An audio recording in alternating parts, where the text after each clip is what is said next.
29장. 열째 해 열째 달 열두째 날에 여호와의 말씀이 내게 임하여 이르시되, 인자야, 너는 애굽의 바로왕과 온 애굽으로 얼굴을 향하고 예언하라. 너는 말하여 이르기를, 주 여호와께서 이같이 말씀하시되, 애굽의 바로왕이여, 내가 너를 대적하노라. 너는 자기의 강들 가운데 누운 큰 악어라. 스스로 이르기를, 나의 이 강은 내 것이라. 내가 나를 위하여 만들었다 하는도다. 내가 갈고리로 내 아가미를 꿰고 너의 강의 고기가 내 비늘에 붙게 하고, 내 비늘에 붙은 강의 모든 고기와 함께 너를 너의 강들 가운데서 끌어내고 너와 너의 강의 모든 고기를 들에 던지리니, 내가 지면에 떨어지고 다시는 거두거나 모으지 못할 것은 내가 너를 들짐승과 공중의 새의 먹이로 주었습니다. 애굽의 모든 주민이 내가 여호와인 줄을 알리라. 애굽은 본래 이스라엘 족속에게 갈대 지팡이라. 그들이 너를 손으로 잡은즉 내가 부러져서 그들의 모든 어깨를 찢었고, 그들이 너를 의지한즉 내가 부러져서 그들의 모든 허리가 흔들리게 하였느니라. 그러므로 주 여호와께서 이같이 말씀하셨느니라. 내가 칼이 내게 임하게 하여 내게서 사람과 짐승을 끄는즉 애굽 땅이 사막과 황무지가 되리니, 내가 여호와인 줄을 그들이 알리라. 내가 스스로 이르기를, 이 강은 내 것이라. 내가 만들었다 하도다. 그러므로 내가 너와 내 강들을 쳐서 애굽 땅 믹돌에서부터 수에네 곧 구스지경까지 황폐한 황무지 곧 사막이 되게 하리니, 그 가운데로 사람의 발도 지나가지 아니하며 짐승의 발도 지나가지 아니하고 거주하는 사람이 없이 40년이 지날지라. 내가 애굽 땅을 황폐한 나라들 같이 황폐하게 하며 애굽 성읍도 사막이 된 나라들의 성읍 같이 40년 동안 황폐하게 하고, 애굽 사람들은 각국 가운데로 흩으며 여러 민족 가운데로 해치리라. 주 여호와께서 이같이 말씀하셨느니라. 40년 끝에 내가 만민 중에 흩은 애굽 사람을 다시 모아내되 애굽에 사로잡힌 자들을 돌이켜 바드로스 땅 곧 그 고국 땅으로 돌아가게 할 것이라. 그들이 거기에서 미약한 나라가 되되 나라 가운데 지극히 미약한 나라가 되어 다시는 나라들 위에 스스로 높이지 못하리니, 내가 그들을 감하여 다시는 나라들을 다스리지 못하게 할 것임이라. 그들이 다시는 이스라엘 족속의 의지가 되지 못할 것이요, 이스라엘 족속은 돌이켜 그들을 바라보지 아니하므로 그 죄악이 기억되지 아니하리니, 내가 여호와인 줄을 그들이 알리라 하셨다 하라.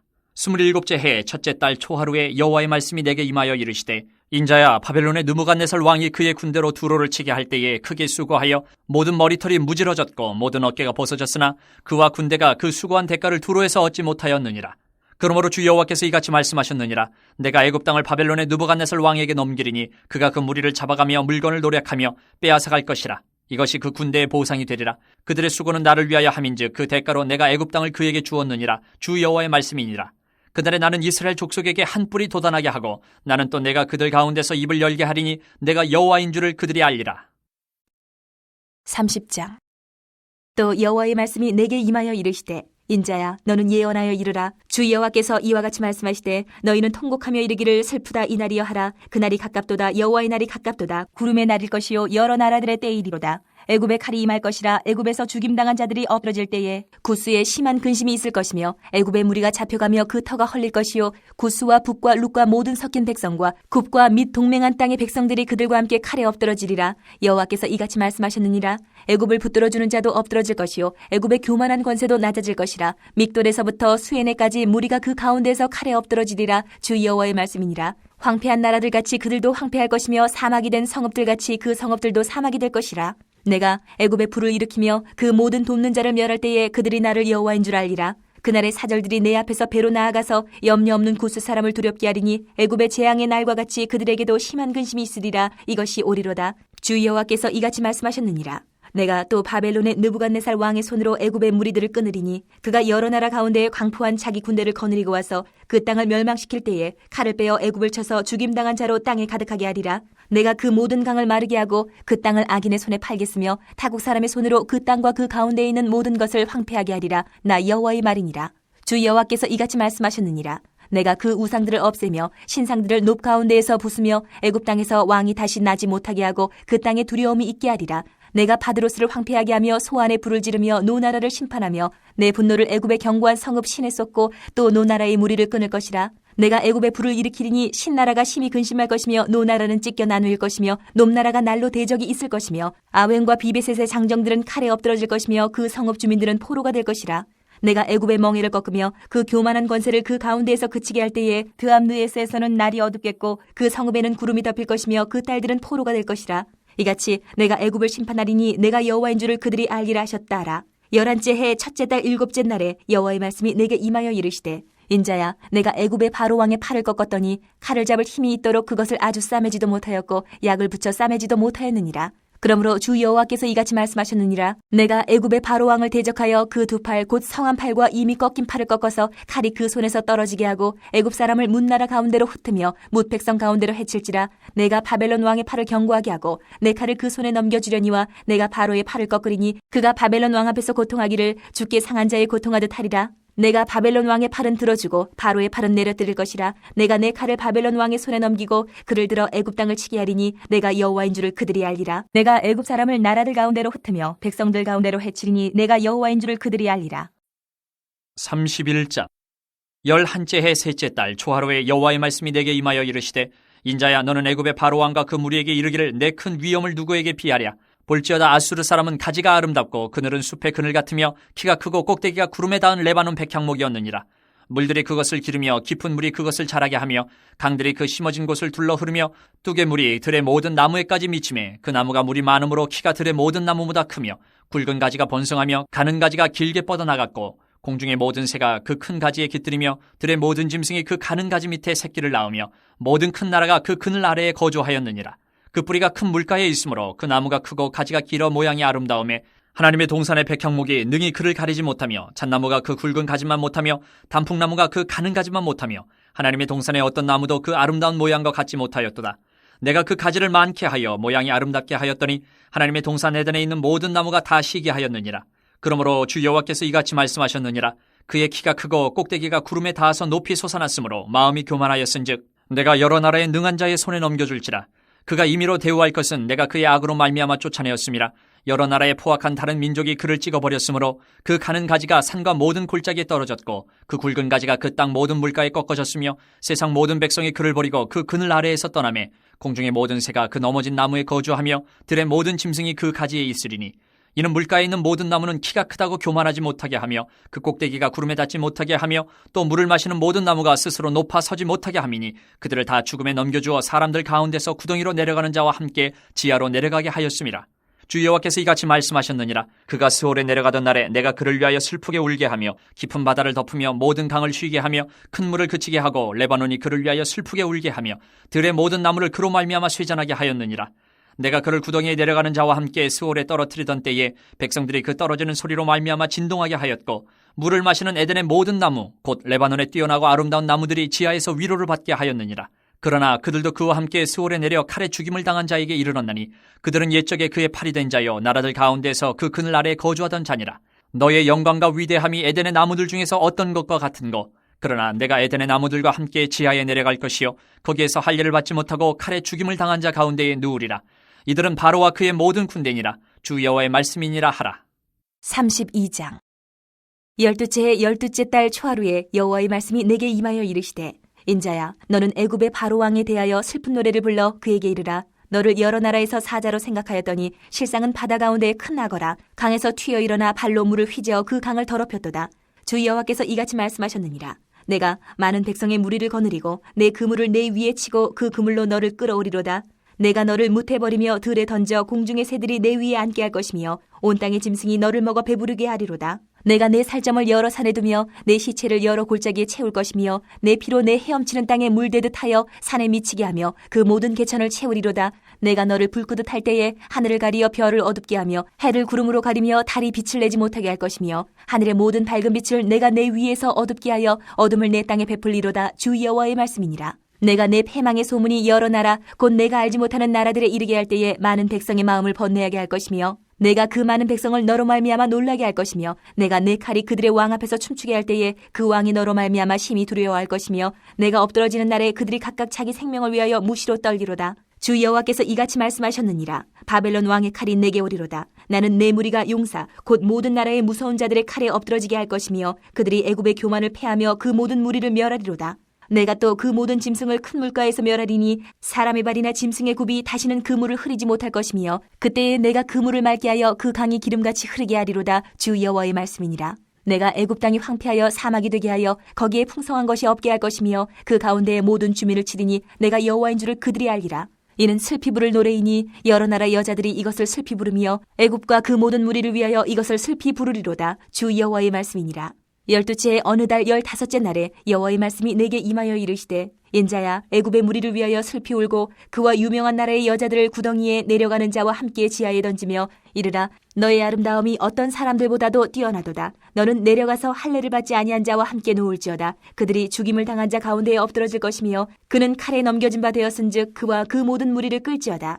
용사 가운데 강한 자가 그를 돕는 자와 함께 스올 가운데에서 그에게 말하며 할례를 받지 아니한 자 곧 칼에 죽임을 당한 자들이 내려와서 가만히 누웠다 하리로다. 거기에 아수르와 그 온 무리가 있으며 다 죽임을 당하여 칼에 엎드러진 자라. 그 무덤이 그 사방에 있도다. 그 무덤이 구덩이 깊은 곳에 만들어졌고 그 무리가 그 무덤 사방에 있으며 그들은 다 죽임을 당하여 칼에 엎드러진 자 곧 생존하는 사람들의 세상에서 사람을 두렵게 하던 자로다. 거기에 엘람이 있고 그 모든 무리가 그 무덤 사방에 있으며 그들은 다 할례를 받지 못하고 죽임을 당하여 칼에 엎드러져 지하에 내려간 자로다. 그들이 생존하는 사람들의 세상에서 두렵게 하였으나 이제는 구덩이에 내려가는 자와 함께 수치를 당하였도다. 그와 그 모든 무리를 위하여 죽임을 당한 자 가운데에 침상을 놓았고 그 여러 무덤은 사방에 있으며 그들은 다 할례를 받지 못하고 칼에 죽임을 당한 자로다. 그들이 생존하는 사람들의 세상에서 두렵게 하였으나 이제는 구덩이에 내려가는 자와 함께 수치를 당하고 죽임을 당한 자 가운데에 뉘었도다.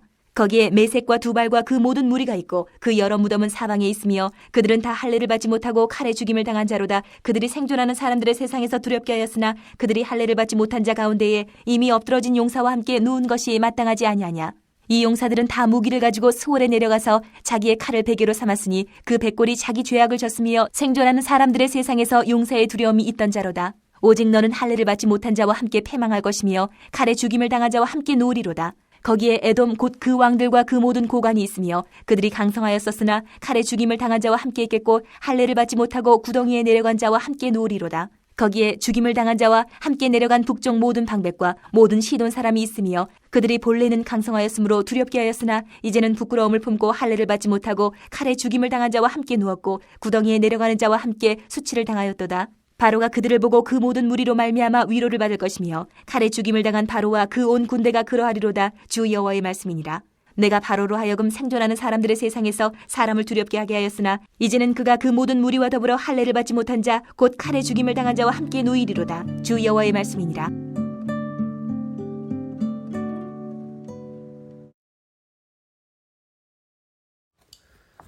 에스겔 29장에서 32장은 당시 애굽의 멸망에 대한 예언들이 모아져 있는 말씀입니다. 예언들이 모아져 있다는 말을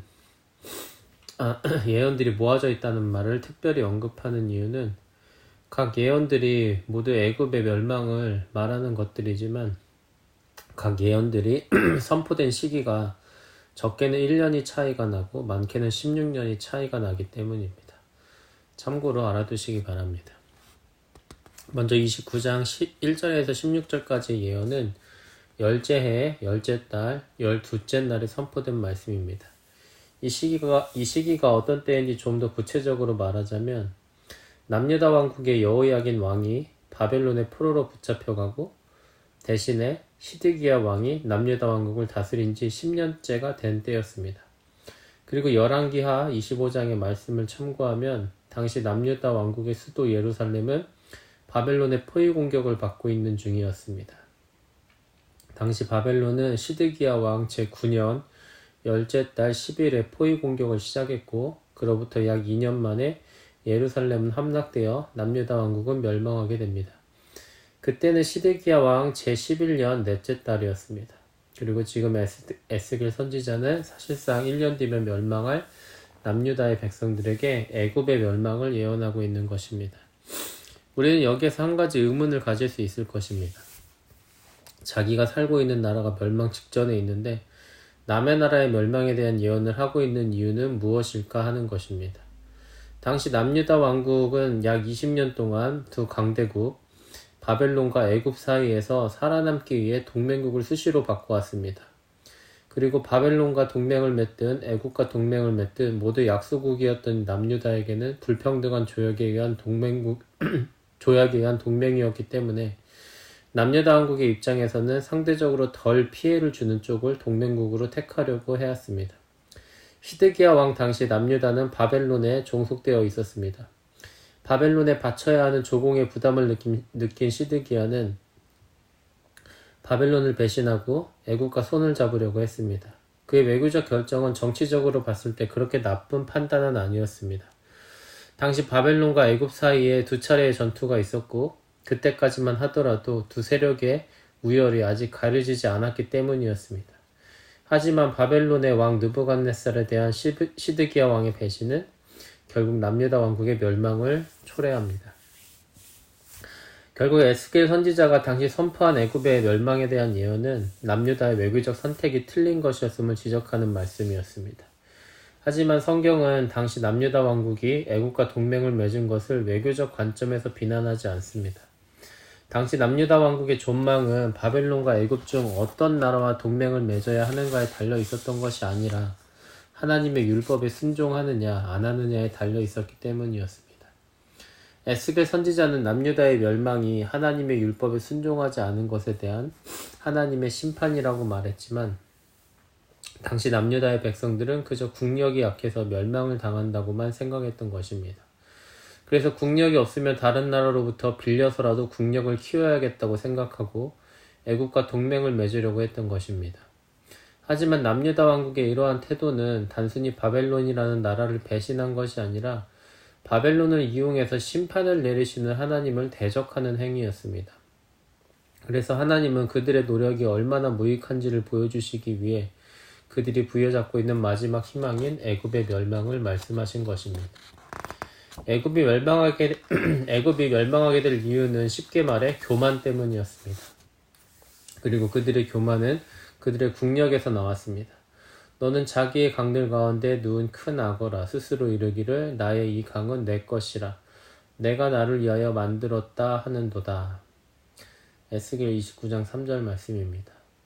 어쩌다 운 좋게 큰 강이 흐르는 비옥한 땅에 자리를 잡아서 큰 나라를 이룰 수 있었던 것이지 그 나라가 본래 큰 나라이기 때문에 그 좋은 땅을 차지한 것은 아니었습니다. 우리는 애굽의 그 자부심 가득한 말에서 하나님 앞에서만이 아니라 자연 만물 앞에서의 겸손함도 찾아볼 수 없는 교만을 보게 됩니다.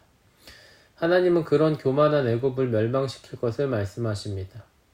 왜 40년이라는 시간을 말씀하셨는지는 모르지만 그들은 멸망 후 40년 만에 포로로 풀려나 자기 땅에 돌아올 것이라는 예언도 받게 됩니다.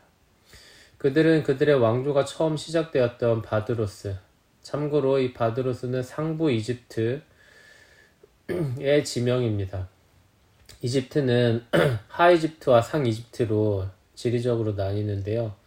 이 상이집트는 이집트의 남쪽에 위치합니다. 처음에 이집트라는 그 왕국의 정권을 잡았던 곳은 상부 이집트 쪽 사람들이었어요. 참고로 알아두시기 바랍니다. 아무튼 그 바드로스로 돌아올 것이지만 예전의 강대국의 모습으로서가 아닌 미약한 나라로서 그 명맥을 유지하게 될 것이라는 예언을 받습니다. 하나님은 남유다의 백성들에게 경고하시는 것입니다. 애굽은 이스라엘 민족이 의지할 게 못 된다는 것이죠. 애굽은 바람에 흔들리는 갈대로 만들어진 지팡이고 이스라엘이 그런 것을 의지한다면 지팡이는 지팡이대로 부러질 것이고 이스라엘도 그만 고꾸라져 버릴 것입니다. 29장 17절에서 21절은 이미 남유다 왕국이 멸망을 하고 16년이 지난 후 예언된 말씀입니다. 여기에서는 바벨론이 본격적으로 이집트의 본토를 공격하고 멸망시킬 것이라는 예언이 선포됩니다. 이전까지 애국과 바벨론은 당시 이스라엘의 주변 지역이나 그 안에서 전쟁을 치렀습니다. 성경에는 자세한 기록이 없지만 당시 애굽은 남유다 왕국이 바벨론에 포위되었을 때 그를 돕기 위해 군대를 보냈습니다. 물론 그들은 바벨론의 군대에게 격파되었습니다. 아무튼 애굽 입장에서 바벨론이 본토에 쳐들어오기 전에 그들을 막는 것이 좋기 때문에 그렇게 했던 것이었습니다. 하지만 하나님께서 이미 말씀하신 대로 이제 애굽은 바벨론의 본토를 빼앗기는 신세에 처하게 될 것입니다. 그리고 마지막 21절에서 하나님은 애굽을 심판하시는 날에 이스라엘 족속에게 한 뿔이 돋아나게 하신다는 예언을 하십니다. 참고로 여기서 뿔은 힘을 상징하는 말입니다. 하나님의 이 말씀은 지금 이스라엘 백성들이 의지하는 애굽의 멸망이 이스라엘에게 힘을 가져올 것이라는 말로 이해될 수 있을 것 같습니다. 애굽에 멸망하는 그때가 되어서야 이스라엘 백성들이 정말로 의지해야 할 분은 하나님밖에 없음을 깨닫는 날이 올 것이라는 뜻의 말씀이라고 생각할 수 있겠습니다. 30장 1절에서 19절은 예언이 선포된 시기에 대한 언급이 없이 기록되어 있습니다. 하지만 이 말씀은 앞서 기록된 애굽의 멸망 예언에 좀 더 세세한 내용을 추가적으로 설명해 줍니다. 요약하면 애굽의 전 지역이 바벨론에 의해 점령될 것이고 애굽 주변의 모든 동맹국들까지 멸망하게 될 것이라는 내용입니다. 역시나 여기에서도 애굽의 권세에 대한 지적이 언급됩니다. 애굽의 그 권세가 가진 그 교만에 대한 지적이 언급됩니다. 30장 6절은 애굽의 교만한 권세도 낮아질 것이라고 말씀하고 있습니다. 30장 20절에서 26절은 시드기야 왕 제11년 첫째 달에 선포된 예언입니다. 시드기야 왕 제11년 넷째 달에 남유다 왕국이 멸망을 했으니까 이것은 남유다가 멸망하기 3개월 전에 선포된 말씀입니다. 앞서 잠깐 말씀드린 대로 성경에는 자세한 기록을 찾을 수 없지만 당시 애굽은 바벨론의 군대에 포위당한 예루살렘 성에 군대를 보냅니다. 하지만 그들은 바벨론을 이기지 못하고 도망칩니다. 본문은 그때의 상황을 하나님께서 애굽의 바로왕의 팔을 꺾으셨다는 말로 비유합니다. 애굽은 이제 살아는 있지만 팔이 꺾여서 더 이상 무기를 들고 싸울 수 없는 상태에 처하게 된 것이죠. 바벨론의 포위에서 빠져나올 수 있다는 남유다 왕국의 하나뿐인 희망이 사라져버린 것입니다. 하나님은 남유다, 애굽, 바벨론 간에 일어난 전쟁을 통하여 지금 남유다를 심판하고 계시는 것입니다. 31장은 당시 애굽의 국력을 레바논이라는 지역에서 나는 백향목에 비유합니다. 당시 레바논산 백향목은 건축재료 중 최고의 가치를 지니고 있는 것이었습니다. 심지어 본문은 그 아름다움과 높이가 에덴 동산에 있었던 모든 나무들을 압도했다고 말씀합니다. 참고로 3절에서 아수르 사람이 언급되고 있는데요.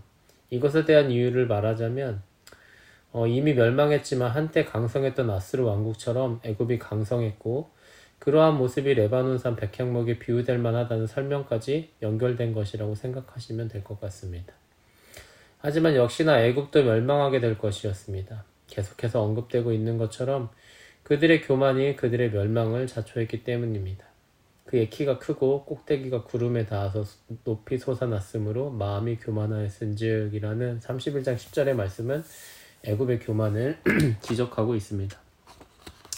32장은 이미 남유다 왕국이 멸망하고 1년 정도가 지난 시기에 선포된 예언을 기록하고 있습니다. 여기에서도 애굽은 멸망의 예언을 받고 있고 역시나 그 멸망의 원인이 교만에 있음이 지적되고 있습니다.